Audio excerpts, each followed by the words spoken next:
Okay guys, gagawa tayo ngayon ng tortang talong. Ito nga pala yung itlog natin. Nabati ko na. So, haluin na lang natin. Ito naman ang talong.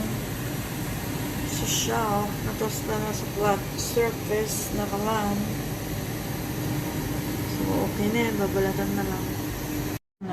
Lagyan din natin ng sibuyas at konting sili guys.